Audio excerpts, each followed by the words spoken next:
Man must chart his own course as it improves the well-being of mankind. For centuries, we have searched for meanings in existence, convinced that space and time define the limits of reality, that what we see is all there is. And then, the most chilling thought. Whatever reality is, you don't see it. Forces beyond the four dimensions we know shape everything. The expansions of the universe, the motion of galaxies, even time itself. But what if beyond this, everything is different? This question takes us beyond science, beyond logic, to something deeper. Because here, we face the unthinkable.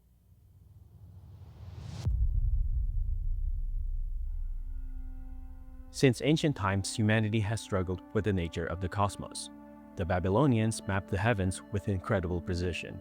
They believed the sky to be a great dome over the earth. The Greeks considered the notion of multiple worlds. Philosopher Anaximander proposed that the cosmos was boundless, and that this universe was filled with infinite universes beyond our own. And in 9th century Iraq, philosopher Al-Kind introduced the idea of infinity beyond. The universe may extend beyond what we perceive, and hence, reality might not be confined to what is observable. Fast forward to this century, our understanding of the universe has expanded. I mean, quite literally. We all know that the cosmos isn't sitting still. It is growing and stretching outward at an increasing rate. Let's do a little experiment. If you look up at the night sky, you'll see a vast and seemingly infinite expanse of stars, planets, and galaxies.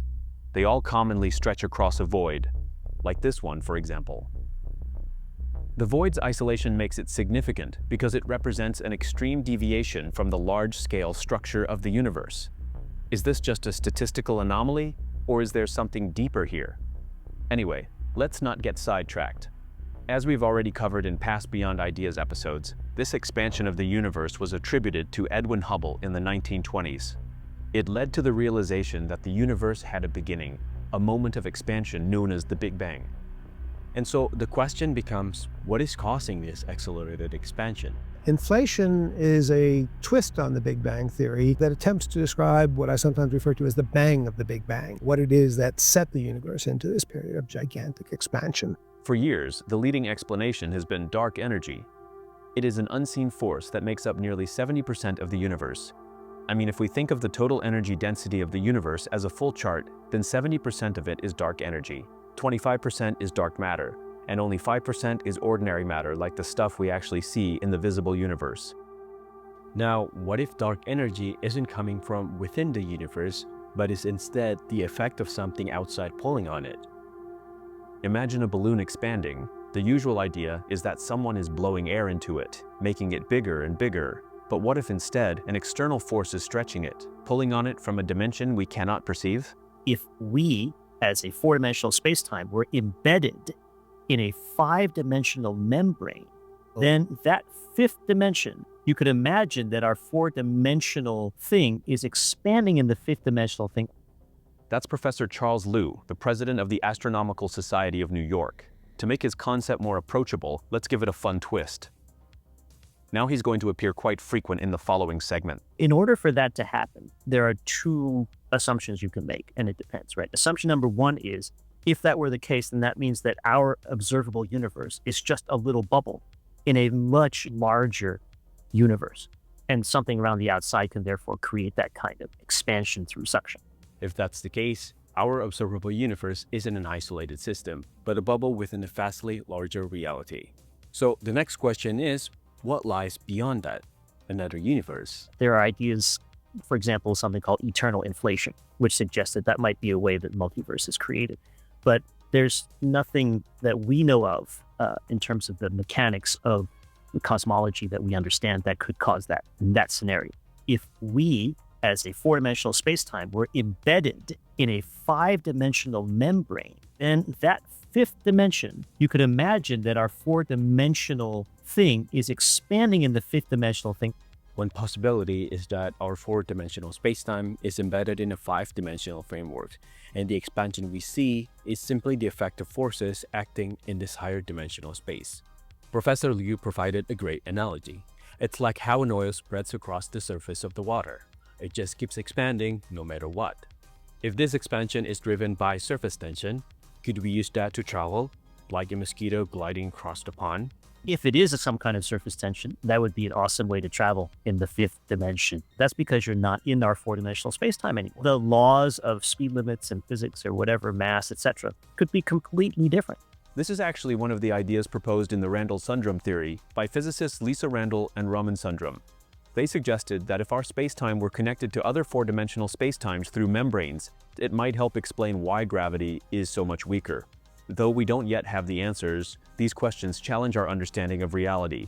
What we see may not be the full picture, and that our universe could be just one part of something much bigger. As Carl Sagan so eloquently put it, the Earth is a very small stage in a vast arena. Then, there's another compelling idea about our existence, one that suggests reality isn't what we think it is. What we perceive may be nothing more than a simplified representation of something far more complex. A user interface of some sort, and it is designed not for truth, but for survival. Whatever reality is, you don't see it. You see a user interface. My take is that reality, whatever it is always going to transcend any conceptual theory. That's Donald Hoffman, a cognitive scientist and professor emeritus at the University of California, Irvine. In his book, The Case Against Reality, he presents a bold argument that space and time are not fundamental properties of existence. He even goes so far as to say that space-time is doomed. Physicists are saying space-time is doomed. There's no such thing as space-time fundamentally in the laws of physics. He put out a great analogy that really resonates with me. It is just like how a computer user sees an organized desktop. But we all know that at its core, the computer in front of us consists of raw electrical activity, circuits, and different voltages. So in the same way, our perception of reality may just be a front-end interface, and beyond that, a more complex nature of existence could be hidden. In fact, the way I think about it is they're there to hide the truth because the truth is too complicated. It's just like if you're trying to, use your laptop to write an email, right? What you're doing is toggling voltages in the computer. But good luck trying to do it that way. The reason why we have a user interface is because we don't want to know that quote-unquote truth, the diodes and resistors and all that terrible hardware. If you had to know all that truth, it would, your friends wouldn't hear from you. In other words, the world we experience like objects, colors, sounds, isn't reality itself, but a mere illusion shaped by evolution to help us survive. So if our perceptions don't reveal the true nature of reality, then what does? And what lies beyond this interface we rely on? To fully grasp this concept, let me bring you up to speed on the historical context. For centuries, deep thinkers believed that earth, air, fire, and water were the fundamental elements, that everything was thought to be composed of them. Then came the periodic table, which revealed a deeper truth, that these classical elements weren't fundamental at all. Earth, for instance, wasn't a single entity, but a mix of elements like silicon and iron. Then we went even deeper. Elementary particles like quarks, leptons, and gluons are the building blocks of the standard model of physics. And so the periodic table was great for chemistry, but it's not for uncovering the most basic structure of our reality. And now, we've explored the idea that spacetime itself is doomed. According to Professor Hoffman, quarks, leptons, and gluons aren't the final answer. They're just representations of spacetime symmetries. And so, if spacetime isn't fundamental, then everything we built on it is on very shaky ground. When you get all the way down in that direction, what you've gotten down to is not fundamental reality, just the irreducible representations of a data structure. So you're always stuck inside the data structure, not to a deeper understanding of what's beyond space-time. What we'll find is that as we step outside our spacetime bubble, we may encounter alien forms of conscious experience, ones we may not even be able to comprehend. Think about it this way. Imagine a color you've never seen before. Can you do it? Maybe, but obviously it's not anything you see here on the color wheel. Here's the thing. When you zoom out, what we call color is simply the brain's interpretation of different wavelengths of electromagnetic radiation, violet, indigo, blue, green, yellow, orange, and red. Just a very thin slice of what is actually out there. But what if I told you that according to Professor Donald Hoffman, there may be color experiences you've never had and may never be able to imagine? Apparently there are women called tetrafemmes who have 4 color receptors, not just 3. They apparently have a new dimension of color experience. And this is what we call tetrachromacy. Normally, human eyes use 3 types of color receptors. Roughly speaking, red, green, and blue. But in tetrachromacy, there is a 4th photoreceptor, often described as an extra sensitivity somewhere between red and green. So instead of RGB, it becomes something closer to ROGB, with O being orange. The result is an entirely new range of distinctions most of us cannot access at all. So these women are apparently living in a world of color that you and I can't even concretely imagine. No man can imagine them. And yet they're real color experiences. Researchers like Kimberly Jamison have studied women with tetrachromacy. It is rare, but very well documented. The evidence suggests they are not just seeing brighter hues. They are perceiving an additional visual dimension altogether. As Hoffman puts it, now take that little baby step. Oh, there are women who have color experiences that I could never have. Well, that's shocking. Now take that infinite. There are consciousnesses where every aspect of their experiences is like that new color. Later in this video, I will show you a simple experiment. It's not tetrachromacy, so to speak, but it can offer you a tiny taste of how flexible color perception really is. And just to stretch your intuition a bit more, this is not limited to humans. Some snakes like pit vipers and pythons can detect infrared radiation, heat emitted by prey. They can turn thermal energy into sensory signals. Butterflies have photoreceptors that extend into the ultraviolet part of the spectrum, and this enables them to see patterns on each other that guide nectar foraging.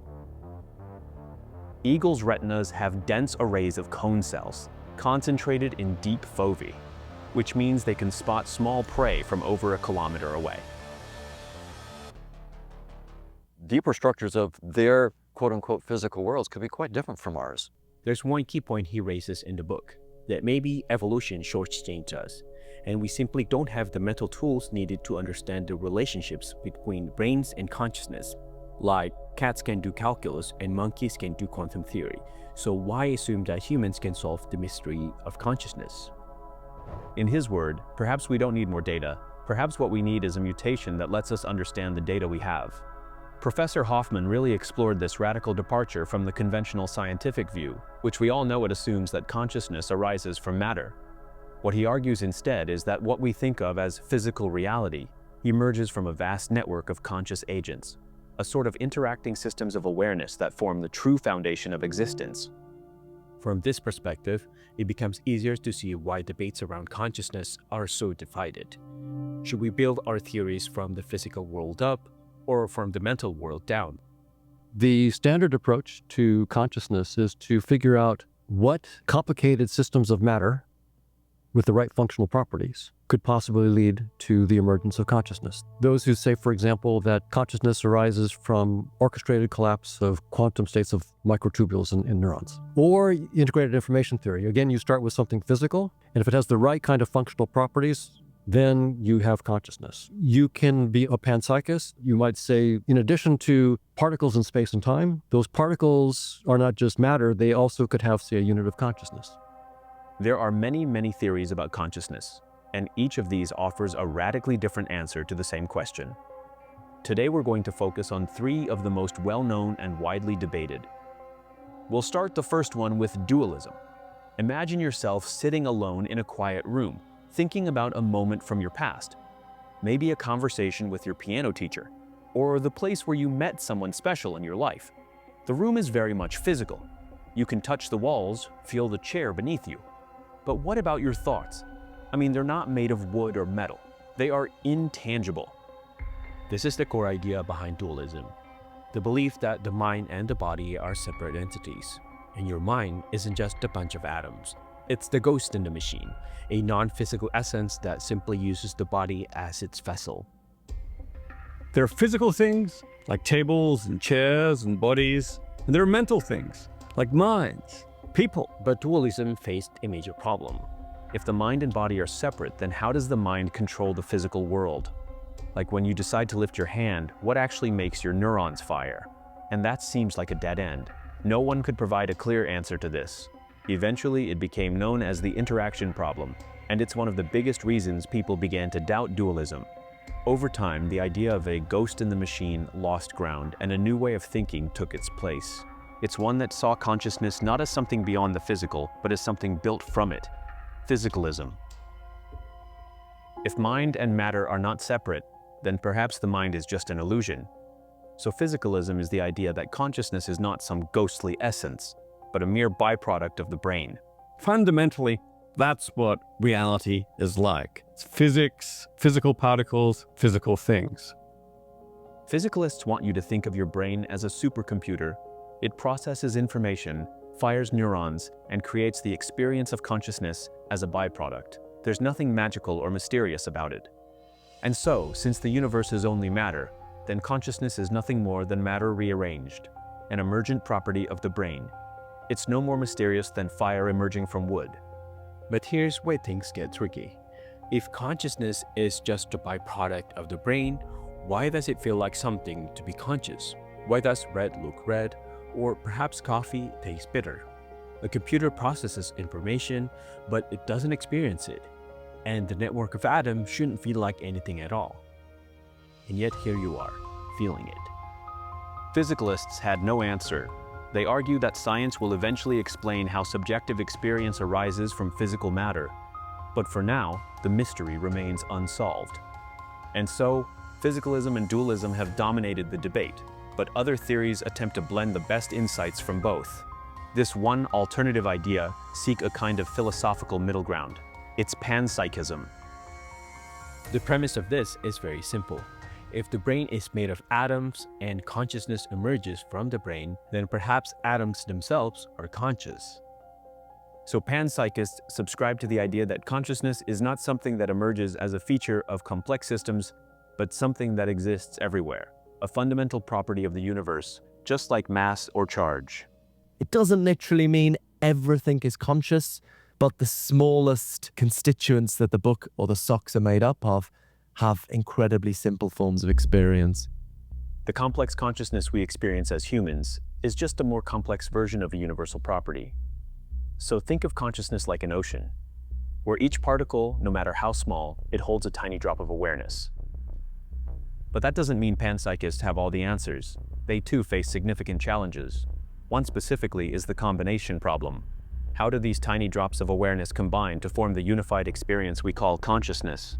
Our conscious experiences seem smooth and unified and homogeneous. When you have a visual experience, it looks perfectly smooth. So how can you derive this smooth conscious experience from little bits of proto-consciousness? So that's the combination problem. These questions remain open, yet panpsychism presents a compelling middle ground between dualism's mind-body divide and physicalism's purely physical view. And it raises a profound possibility. If consciousness is a fundamental property of the universe, could that mean the universe itself is conscious? That it thinks, dreams, and perhaps even reflects on its own existence? Sounds kind of peculiar, right? The idea that consciousness might be woven into the fabric of reality itself. Yet in our everyday lives, we navigate the world through tangible means. Like you need eyes to perceive visible light, ears to detect sound waves, and so every interaction with the universe is filtered through a practical interface. But there was a time when physics wasn't about equations and measurements. It was more of a metaphysical pursuit, a philosophical attempt to grasp the nature of existence itself.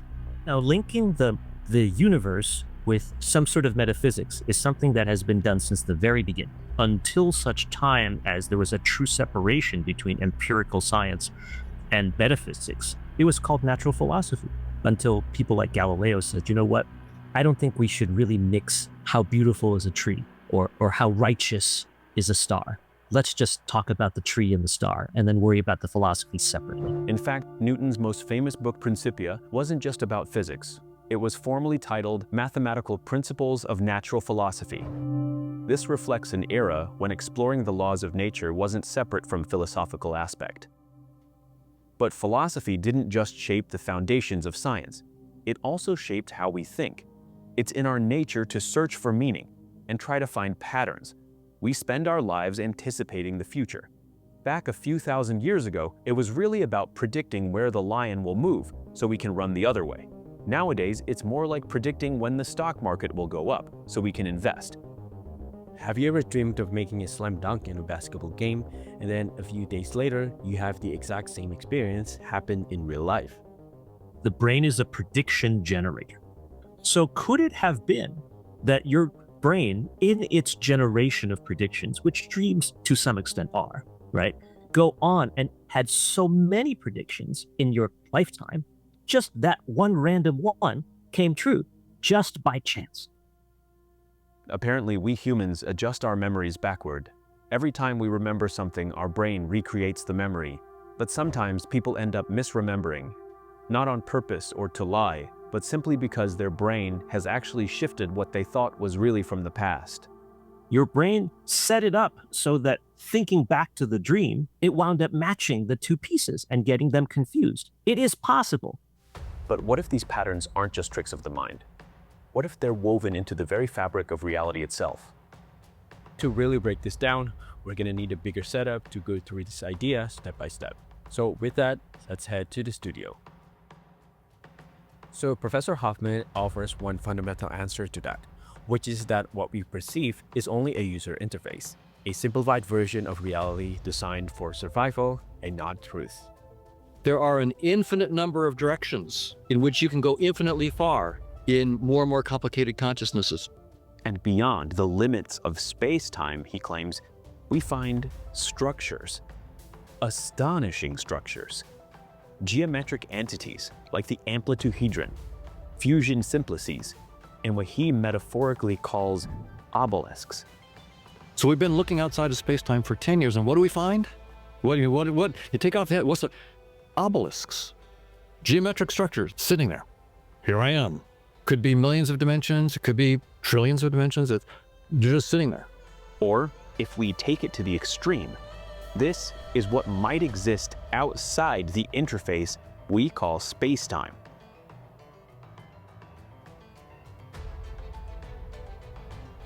And that is just the beginning. So let's delve deeper into today's topic.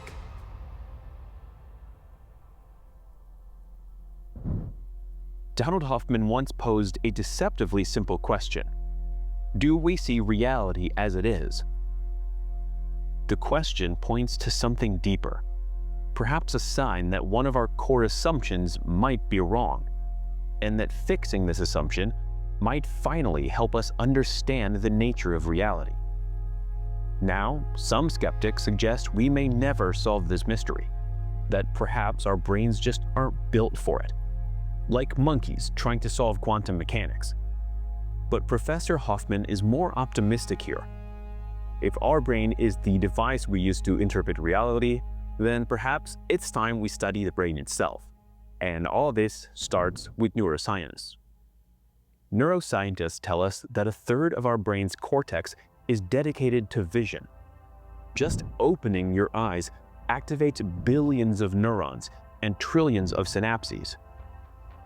Well, neuroscientists tell us that they're creating, in real time, all the shapes, objects, colors, and motions that we see. It feels like we're just taking a snapshot of this room the way it is, but in fact, we're constructing everything that we see. But here's the twist. Vision isn't like a camera. Yes, your eye has a lens. It works like a 130 megapixel sensor. But your brain isn't recording reality. It's constructing it. You don't construct the whole world at once. You construct only what you need and when you need it. If you're still not sure whether the perception he's talking about can be trusted, well, let's try a few visual illusions. Here's the first picture. There's actually no triangle, but your brain is inventing it to make sense of the negative space. The second one. This static image appears to move if you stare at it long enough. And so motion is an artifact of your brain's refresh cycle. The third one, all you need to do is stare at this.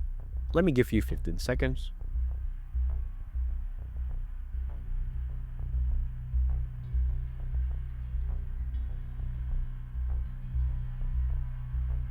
Pay attention to what's going to happen. Alright, if you see some weird stuff for a split second, drop this emoji in the comments. And the last one, perhaps the most interesting of all. Which of the tiles is darker, A or B? You might think it's A, but actually, they're the same shade of gray. Your brain compensates for lighting, even when it's wrong. Speaking of color, did you know that color simply does not exist in nature? That green in the grass, blue in the sky, and golden hue in gold, if you zoom in close enough, down to the atomic scale, you'll find that color simply isn't there. At the level of individual gold atoms, there's no visible goldenness to them. Just arrangements of protons, neutrons, and electrons. No color pigments, no shimmer.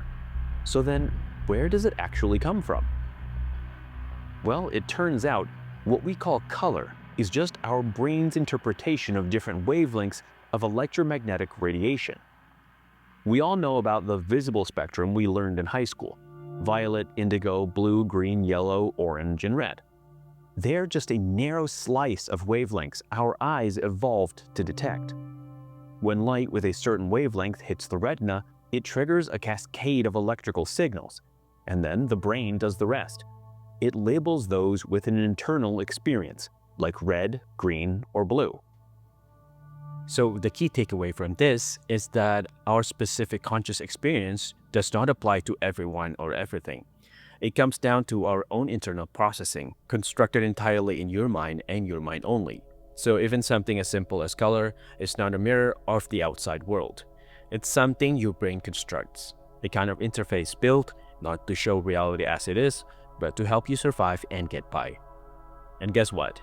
Once you step outside that little space-time bubble we live in, you start to realize something. There may be forms of conscious experience out there that are alien to ours. 3 dimensions of space, 1 dimension of time is a fairly trivial headset. Conscious agent networks are networks of consciousnesses that have no physical substrate and are entirely outside of space-time, and that create space-time as one of the more trivial user interfaces that they use to interact with each other.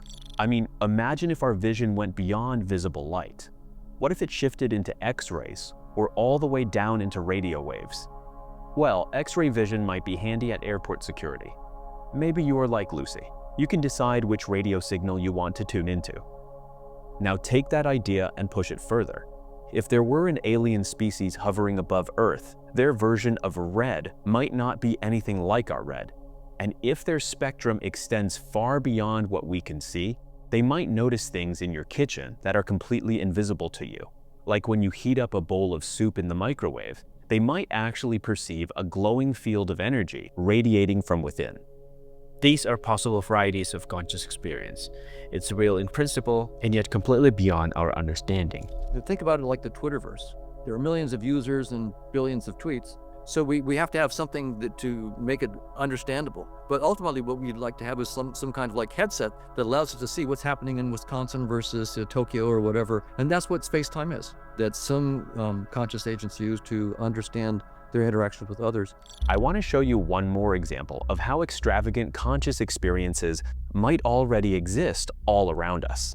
Let me ask you something. Can you tell which note is this? That is F sharp. And if you can actually got that right, congratulations. You are in a very small fraction of people who can do this naturally. Hey. Another note? C. What's amazing is that it's not just that he guessed the note correctly. That's 3 notes. E, G, C.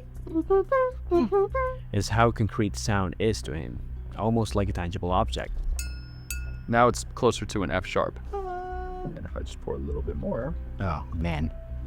it becomes still an F sharp. But this will become an F. To me, this feels a lot like a blind person asking, what color is this? And then being amazed when someone answers correctly. Because for the blind person, it feels like a superpower. But for the rest of us, it is just obvious. Except in this exchange, it's us versus Charlie Puth. Hoffman suggests that experiences like this may not be rare at all. There could be an infinite number of conscious experiences like these. entire dimensions of perception that feel perfectly ordinary to the ones who have them, and almost impossible to imagine for everyone else. We're starting off with little trivial ones, like this conscious agent has only one experience. It can only see red. That's all it can do. You can take simpler agents and they combine in interesting ways to create more complicated agents. And so that turns out that one definition gives you a non-Boolean logic of all the Markovian kernels, which in our case gives us a non-Boolean logic of all possible consciousnesses. Because it's non-Boolean, there's no single top consciousness. Instead, it's far more interesting. There's an infinite number of directions. So what might those other forms of intelligence actually be like? Well, maybe some of them can read intentions through electromagnetic signals. So in their world, nothing is hidden. Every thought and every motive is immediately visible. We're talking total transparency. And that reminds me of a scene from The Three-Body Problem. Can't you lie? What is known is communicated as soon as communication takes place. So you communicate through thought, while we're still like barnyard animals squawking at each other. We think we understand now. We cannot coexist with liars. Whatever you say would already be known. Language becomes redundant when intention itself is the message. Now, it doesn't stop here, because things will only get stranger. There's a real condition called the alien hand syndrome. Her left hand just started attacking her, started trying to choke her. And she had to fight off her hand with the rest of her body. And there are people who they'll pour a cup of coffee and then their other hand will just pour it out again. People who will get dressed, they'll put their trousers on and then the other hand will take it off again. So even inside a single body, you can have two separate conscious processes. Two different wills happening at the same time. It's basically like the emotional part of you wants to buy a new iPhone, but the rational part says no, you should save your money.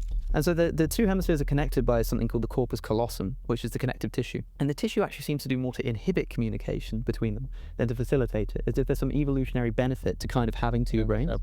And so it seems to suggest that you might literally have sort of two consciousnesses. It's like your brain is sort of battling against itself to figure out which one's going to win out or something. Now imagine we try to recreate something like this split experience inside a computing machine. A system that can simulate two independent streams of agency and track each one separately. Can you think of something that already does this? You might not expect it, but the answer takes us straight back to childhood: video games. On one side of the screen, you have consciousness 1. It wants to compete. It wants to win. On the other side, you have consciousness 2. It just wants to enjoy the circuit.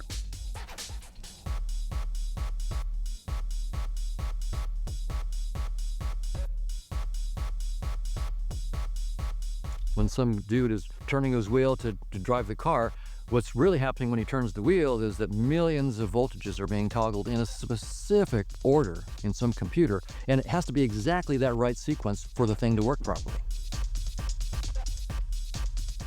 Both players are inhabiting the same simulated world, but they are having fundamentally different experiences within it. Somehow, the console should be able to support this. And the moment one player interferes with the other, like a random collision, the system has to compute not just the physics of the crash, but how that event alters each player's experience of the world. What this really shows is that the game developer already mapped out a vast space of possible interactions. Every outcome that could arise from multiple conscious agents sharing the same environment. Car has to drive through the roads to get from A to B, but not if you look at the code. In the code, I just need to change the value of a register, and all of a sudden the position of the car is now at B. It was at A, and I put it at B. Later in this video, we'll explore what perception would look like if we were built to comprehend extra dimensions, other than the one we're familiar with. Even though time would be an illusion and the causality in the way we experience it is an illusion, it's still pointing to a deeper structure. There's something that it corresponds to in the fundamental nature of reality, that our perceptions map onto something. It's just not the experience of it that we're having. And so this line of thinking leads to a compelling possibility that the reality we experience might not be the original structure. It might just be a projection, a simplified version of something more fundamental, something that is rendered into a format we can comprehend. And if that's true, then we should ask, is there anything in nature, any physical phenomenon that works exactly like that. Anything at all?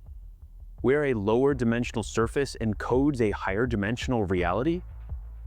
As it turns out, there is something called the black hole's holographic principle.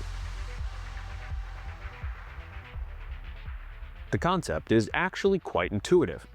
Without diving too deep into the math of theoretical physics, the holographic principle suggests that everything inside a region of space, whether a black hole or potentially the entire universe, can be described by information stored on a lower dimensional boundary.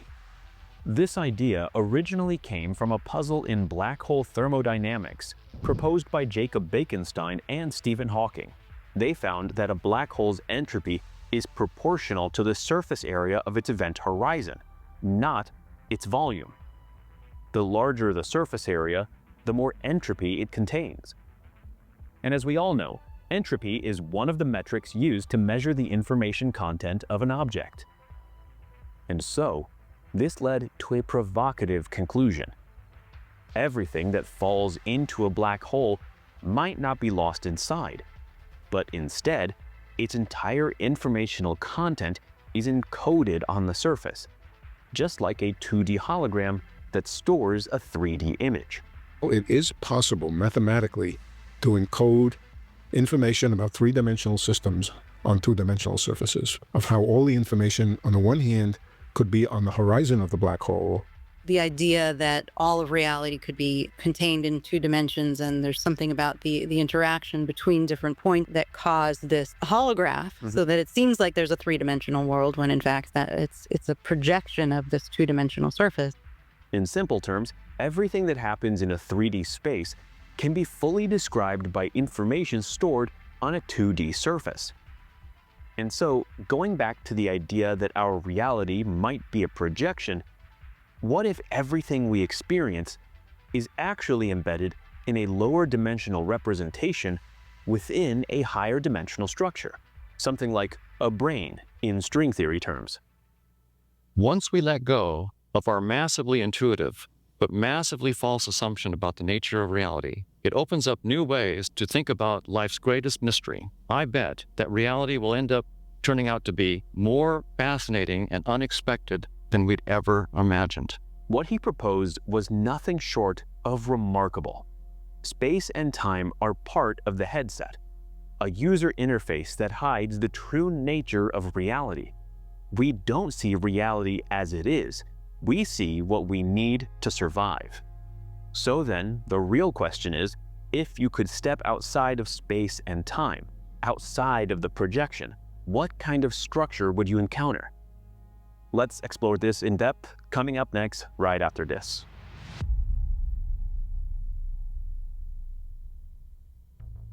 According to an article written by Professor Hoffman and colleagues titled Fusions of Consciousness, he proposes something pretty bold, that consciousness is the foundational fabric of reality. Not space, not time, and not matter. The entire physical universe emerges from the complex web of interactions among conscious agents. So, Professor Hoffman says that we should stop treating physical objects like particles and atoms as if they're the most basic ingredients of reality. Instead, what is fundamental is how things change and the probabilistic structure of those changes. So rather than asking what is reality, he asks how do states evolve from one to another? And this is where something called Markov processes come in. They're basically the simplest model we have to describe probabilistic change over time. A Markov kernel, for instance, tells you, given that I'm in state A, what's the probability I move to state B? Let's say that you're a very simple creature with only 2 possible states of mind, calm and alert. Every moment, your state might stay the same or switch with some probability. That behavior can be described with a matrix like this. If x equals 0.9, you stay calm 90% of the time. And if y equals 0.3, when you're alert, you go back to calm 30% of the time. So this matrix Q is a single point inside a bigger mathematical object called the polytopes M2. which is the set of all such 2x2 stochastic matrices. But it doesn't stop here. Since this whole vision of consciousness is really about dynamic systems and change, so what happens is that Hoffman introduces a dynamic law, something called kernel flow. In kernel flow, the values of x and y evolve over time, depending on how far they are from the fusion line, this line right here, a condition where the two states become fused, aka two experiences blending into one. This red path shows how this transition matrix evolves under the proposed dynamics. And so your calm and alert agent flows toward a new behavior, possibly one where the two states become indistinguishable. Now, what if you have 3 states instead of 2? Well, in that case, the projections of this marker polytopes would look something like this in 3D space. So here's the key idea. When you collect all possible n by n stochastic matrices, you get a geometric object, a polytope living in a high-dimensional space. Each point inside this polytope is a valid world of transitions, and its shape encodes how systems can evolve over time. In fact, with just a little bit of a Python script, we can visualize how these Markov polytopes would look like in 3D space.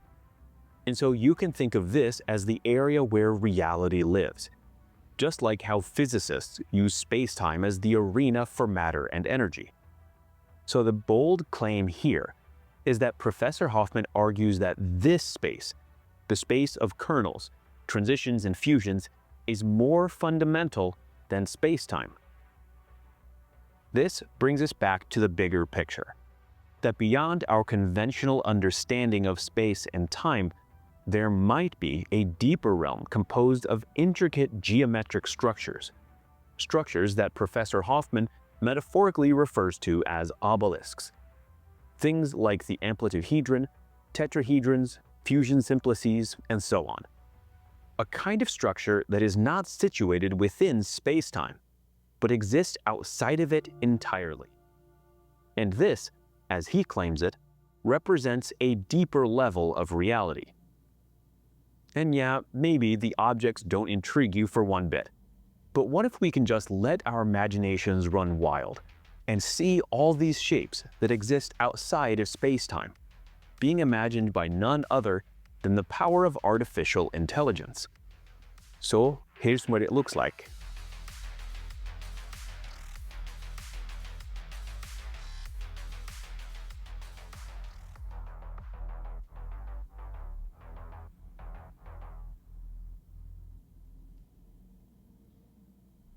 Now we're getting into one of the more mind-bending consequences that Professor Hoffman briefly mentioned.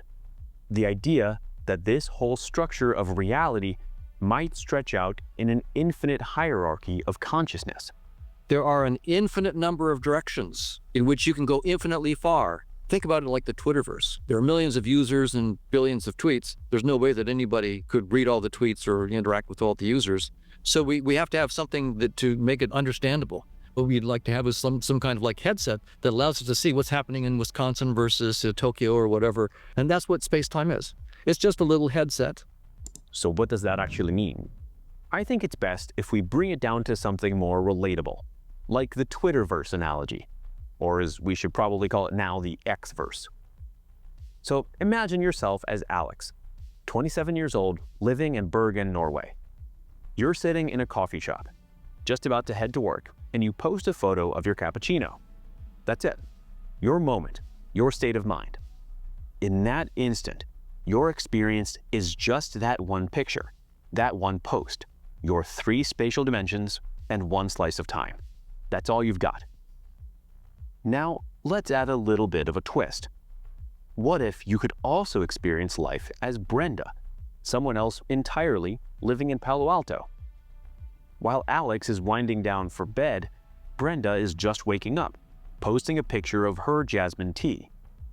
And now imagine that you, somehow, are both of them, seeing both posts, both timelines, all at once. I mean, you're not just switching back and forth between perspectives.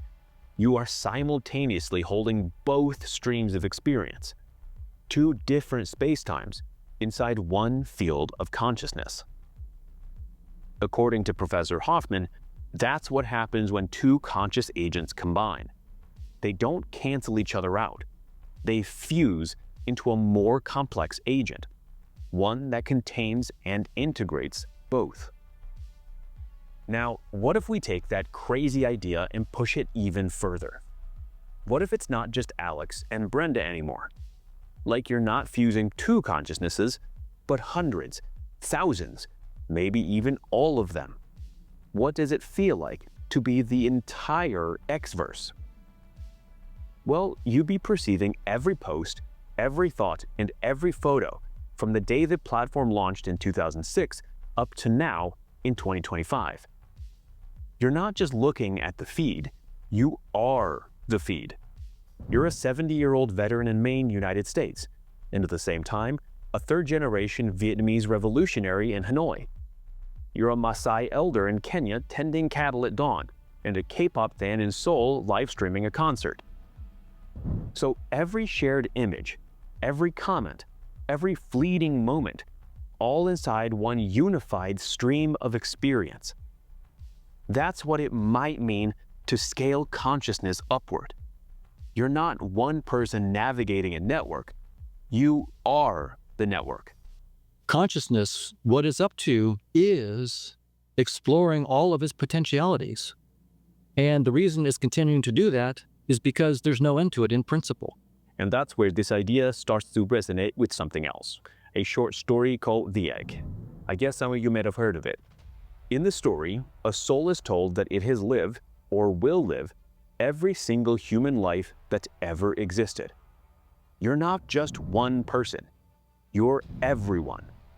You're both Genghis Khan conquering Europe and the little kid in Mongolia centuries later reading about him in a schoolbook. You're a Nazi soldier in 1940s Poland, pulling the trigger on a Jewish father in front of his family. And then, you're that father's son who survives and emigrates to Israel, whose grandchild, now a third-generation Israeli, joins the military and fires into a street in Gaza. But you're also the kid in that little Gazan alley, not understanding why the bullet hits your stomach. All of it, somehow, is you. The entire life of Hoffman is one trivial perspective on who I really am. And each one of the billions of human beings is an important, but compared to the whole, trivial perspective on what the consciousness is. And maybe this isn't just a story. Our whole discussion today suggests that it could be part of the deeper structure, that consciousnesses can scale, fuse, and span across what we thought were separate lives. If that's true, then at some point when you die, when the headset finally lifts, you see the whole thing. If reality is built on patterns of change in a realm beyond space and time, then what is that realm made of? What if mathematics itself began revealing patterns that didn't just describe our reality, but was the very structure of reality itself? Now, in order to test that, let's bring up one hypothetical case. In the year 2126, an artificial signal is received from deep space. Upon analysis from the European Southern Observatory, it was discovered that the narrow-band signal originated from the direction of Messier 87 and persists for exactly 7.4 seconds. Its structure is unintelligible at first, but when processed through a quantum computing system, the signal resolves into a sequence, 5009, 5011, and 5021, and so on, which the computer quickly realizes that it's a sequence of prime numbers. And so it begins. More primes follow. You meet an alien species. They come to Earth. Do you know about prime numbers? They don't know the language. They think about what do you mean by this word prime? You start tapping out like 2 taps, 3 taps, 5 taps. You do that. The alien species has done like any thinking at all. They'll be like, I gotcha. Such a natural sequence. That's right. Prime numbers are not culturally defined. They are mathematically fundamental, divisible only by 1 in themselves. And so any intelligent systems with access to basic arithmetic would eventually identify them. And that's where we are. We've taken off the headset. There's these obelisks sitting there smiling at us. Quiet. I mean, if alien life with no shared history, biology, or context uses the same mathematical constructs, doesn't that imply that mathematics is universal?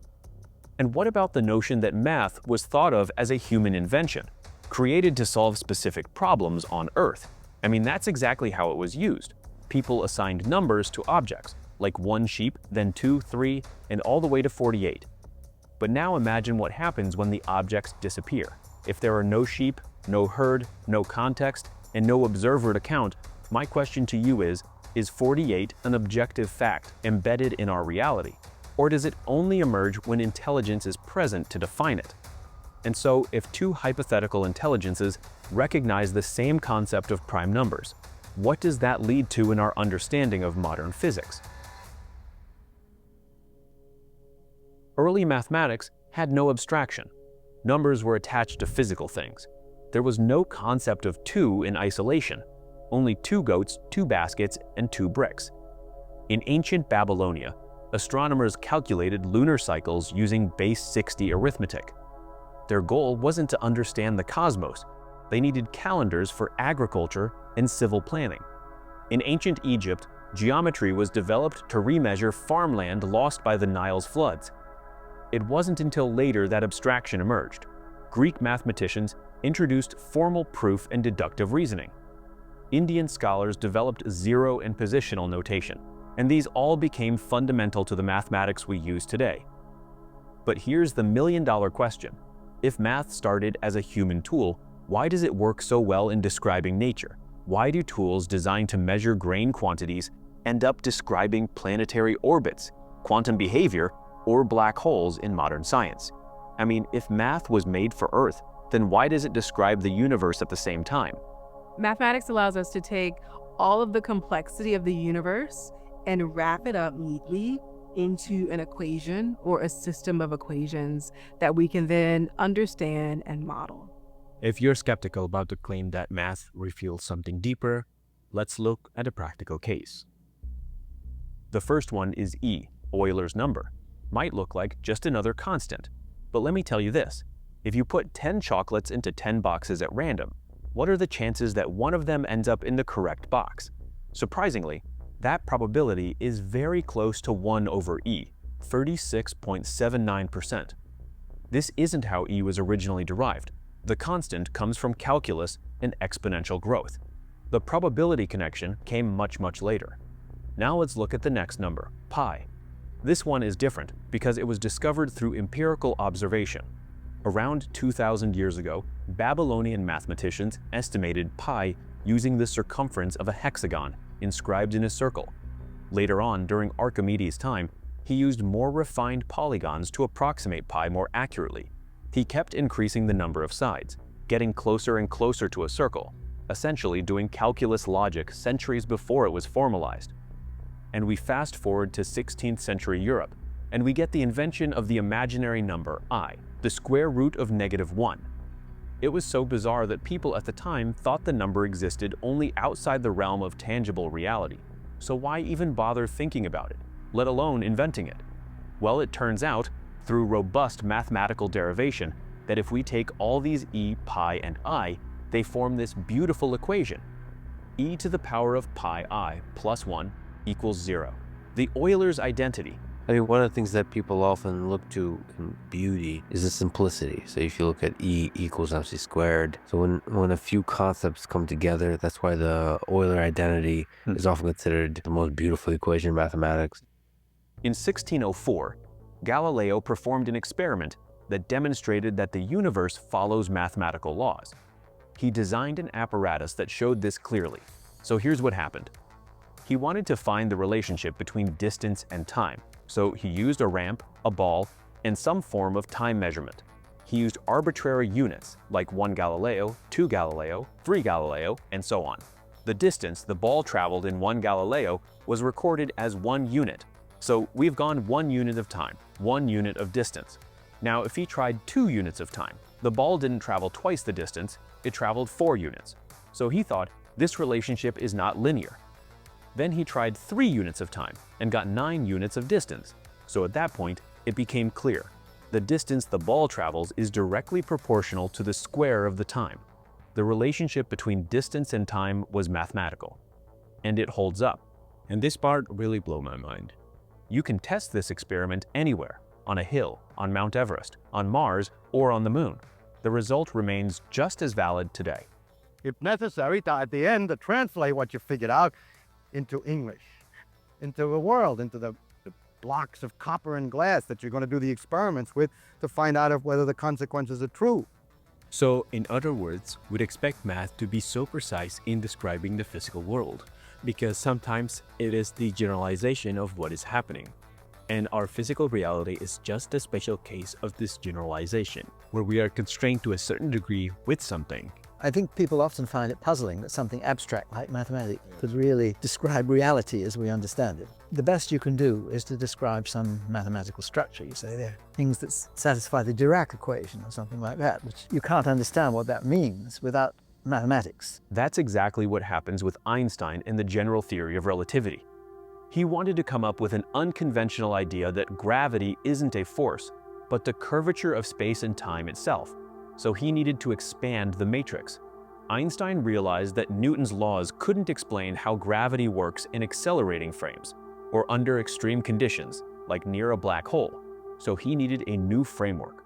But these equations appeared to not exist in physics yet, although they were already prevalent in math. And that's where Bernhard Riemann comes in.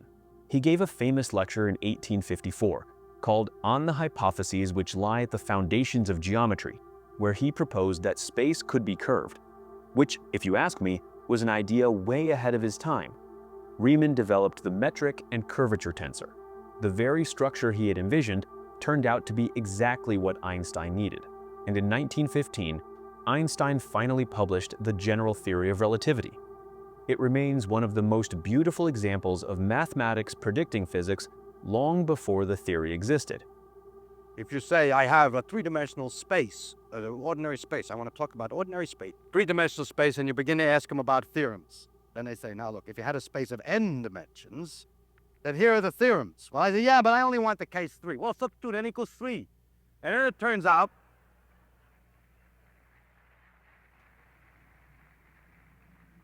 turns out that very many of the complicated theorems they have are much simpler because it happens to be a special case. And later on, it always turns out that the poor physicist has to come back and says, excuse me, when you wanted to tell me about the 4th dimension. It's clear that mathematics operates in the abstract, and through that abstraction, it allows us to describe hidden structures that help us understand the world. So let's walk through an example. This next bit was adapted from a famous TED Talk by mathematician Roger Antonsen. I highly recommend watching the full presentation of his. Anyway, we start with a 2-dimensional shape, 4 triangles arranged in a 4-3 pattern. Now let's fold them together to create a 3-dimensional object. The result is a square pyramid. And let's just take 2 of these square pyramids and join them. That way we get a new shape called an octahedron, which is one of the 5 Platonic solids. And you might recognize it from our previous video featuring Professor Donald Hoffman. We'll return to that in a moment.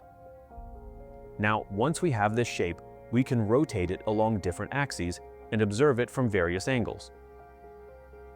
And each time, it looks slightly different, even though it's the same geometrical object, because what we're seeing here are the 2D projections of a 3D structure. This is the same principle we explored in the constrained hyperspace video last year. And we can do it one more time, and the more perspectives we explore, the more we learn. Each shift reveals something new about the same underlying object, just because we change our perspective. I can use this as a tool for creating understanding. I can take 2 of these and just put them together like this and see what happens. And it looks a little bit like the octahedron. Have a look at it. If I spin it around like this, what happens? Well, if you take 2 of these, join them together and spin it around, there's your octahedron. Again, a beautiful structure. If you lay it out flat on the floor, this is the octahedron. This is the graph structure of an octahedron. Let's pause here for a second. Remember this structure? It closely resembles the geometric forms proposed by Donald Hoffman, the ones he suggests exist outside of space-time. In his concept, these forms represent a kind of consciousness that is more fundamental than space-time itself. They exist beyond our perceptual reach and are silently staring at us. Geometric structures, not a dynamics, just sitting there.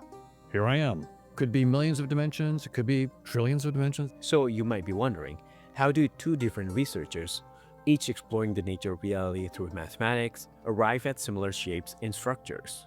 One is using math to examine perspective and dimensionality, while the other is using it to describe consciousness as a pre-spacetime entity. This overlap is too difficult to ignore. It's exactly identical to what we discussed at the beginning of this video. The hypothetical discovery in 2126, where future humans detect a prime number sequence sent by an extraterrestrial civilization. A civilization with no shared language with us on planet Earth. No common sensory frame and no shared numerical concept, yet somehow conveying something familiar that is mathematics. Here's my own realization while writing the script for this episode. Mathematics may not just describe the universe, it may be the substrate it runs on. In this universe, everything that exists and follows the same physical laws seems to align with the same underlying mathematical structure. That's why our math appears consistent, even across different minds. And so throwing the same apparatus, like Galileo's device before, this time on planet Kepler 16b, would essentially yield the same equations, assuming the same physical laws apply to both systems. Let's have a mathematically precise theory of consciousness that starts as simple as possible. And then we have to boot up what we call space-time and the physical world as conscious experiences within conscious agents that they're using as an interface, a simplifying interface to help them interact with other conscious agents. Roger Penrose, in his 1989 book, The Emperor's New Mind, argued that no machine could replicate human consciousness. This view runs counter to the ordinary beliefs at the time. Marvin Minsky, who many figures regard as the father of artificial intelligence, claimed that the brain is just a computer made of meat. What Penrose described was that it's not about how complex these machines are, or how fast they are, but rather that they were fundamentally limited by algorithmic logic. And that is something that human thought appears to bypass. And so, in order to fully explain this, Roger Penrose turned to quantum physics. He proposed that consciousness might arise from non-deterministic quantum-level processes, the kind of computation that goes beyond neural architectures. It wasn't long until Penrose collaborated with Stuart Hameroff. He introduced the idea that quantum coherence might occur inside the brain's microtubules. This is cylindrical protein structures within neurons. Their purpose is to regulate the shape and division of cells. But in this context, Hameroff believed they might also serve as biological quantum devices, the perfect candidates for sustaining quantum coherence. So together, Penrose and Hameroff proposed the orchestrated objective reduction theory. According to this, consciousness arises from orchestrated collapses of quantum states within these microtubules. Each collapse or reduction is not just a physical event, but a discrete moment of conscious experience, and they are internally driven by thresholds of gravitational self-energy. That's what the brain does. That's what the microtubules do. Orchestrates the objective reduction. Hence the theory is orchestrated objective reduction. Physicist Max Tegmark dismissed that idea on physical grounds. He argued that quantum coherence in a biological environment like the brain would decohere in less than 10 to the minus 13 seconds, far too quickly to have any cognitive relevance. Tegmark's conclusion was that if the brain were using quantum processes, we'd need to be thinking 10 trillion thoughts per second for it to matter. But despite this, in 2013, experimental results from a Japanese team detected vibrations in microtubules. If quantum activity could persist in microtubules for longer durations, then the biological conditions for Roger's theory might be plausible after all. This concept also touches on the debate around free will. Classical neuroscience suggests determinism, that all thoughts and decisions are caused by prior brain states. Roger Penrose challenges this claim. He argues that quantum indeterminacy could introduce genuine unpredictability into neural processes and disrupt strict causal chains, not through randomness, but through non-computable structure. This would create space for choices that are neither deterministic nor algorithmic. Okay, it seems that I've been talking a lot of gibberish English, but what does this all mean? How do you make sense of this piece of information? Well, the bigger consequence of this idea is that consciousness is not merely a byproduct of physical law. It may be fundamental to the existence of the universe itself. In Roger Penrose's words, somehow our consciousness is the reason the universe is here. It's almost the same message as Donald Hoffman, who also thought that what is fundamental is consciousness.